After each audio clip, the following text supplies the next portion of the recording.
Si vous pouviez vous téléporter dans l'univers de votre roman favori, le feriez-vous? I wanted it to be like the bistro in my books. Not wanted, needed. Pour des dizaines de mordus des romans de Louise Penny, c'est avec l'inspecteur Gamache qu'il partage un café ce matin. Fidèle à l'univers littéraire de l'autrice, le café La Joie de lire ouvre ses portes. It's meant to be more than bricks and mortar. Un lieu de calme, de paix et de communauté, qualifie l'autrice. Cette lectrice arrive même de Montréal pour assister à l'ouverture.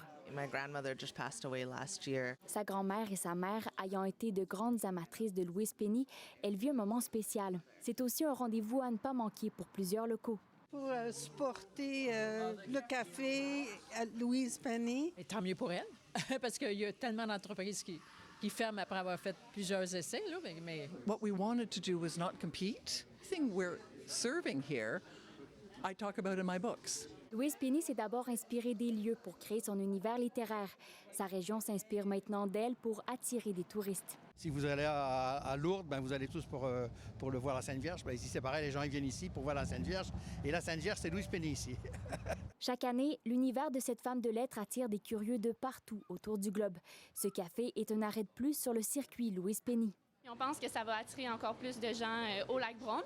Puis on pense que ça va affecter notre entreprise positivement en attirant plus de gens. D'aller à un endroit qui est vraiment dédié à l'univers de Louise Penny, c'est sûr que ça va faire une grande différence dans ce que les gens vont pouvoir venir visiter. Là. I'm so excited. Si Louise Penny a rêvé longtemps dans sa cuisine d'ajouter ce chapitre à sa carrière, c'est au tour de ses lecteurs de rêver à ses livres un bon café à la main.